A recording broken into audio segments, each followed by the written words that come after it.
আমরা নাকি রাজাকার, আমরা কি রাজাকার? আমার বাবা কি রাজাকার?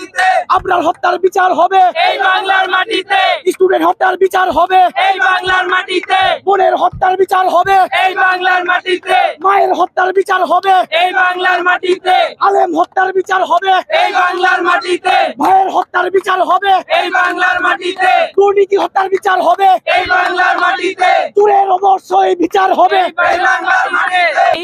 পরবর্তীতে মন্ত্রী হবেন বা প্রধানমন্ত্রী হবেন, একটু সাবধানে ডিসিশন নিবেন, কারণ এই বাংলার মাটিতে স্বৈরাচারের কোনো জায়গা নেই। সুতরাং আপনারা ভেবে চিন্তে ডিসিশন নিবেন, যেটা জনগণের জন্য কাম্য, যেটা জনগণের জন্য ভালো, যেটা জনগণের জন্য মঙ্গল হয়। আজকে আমি 24-এর গেরিলা হয়েছিলাম। 24-এর গেরিলা আমি যখন সকালে ঘুম থেকে উঠে সূরা ইয়াসিন পড়ে, সূরা মুলুক পড়ে, সূরা সাজদা পড়ে আমি শুধু দোয়া করেছি যে আজকে যদি আমার ছাত্র ভাইরা মারা যায়, আমরা নাকি রাজাকার, আমরা কি রাজাকার?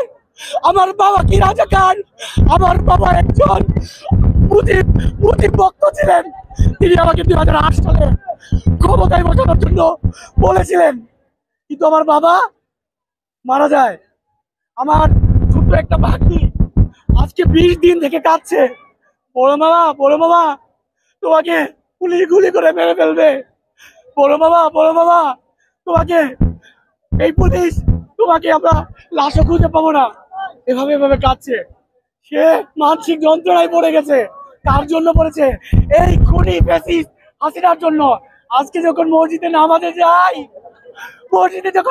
যাই আমার প্রত্যেকটা ইমামকে প্রেসক্রিপশন করে দিয়েছে। মসজিদের ইমামরা কথা বলতে পারে না, কুরআন হাদিসের আলোকে কথা বলতে পারে না মসজিদের মাদ্রাসা। আজকে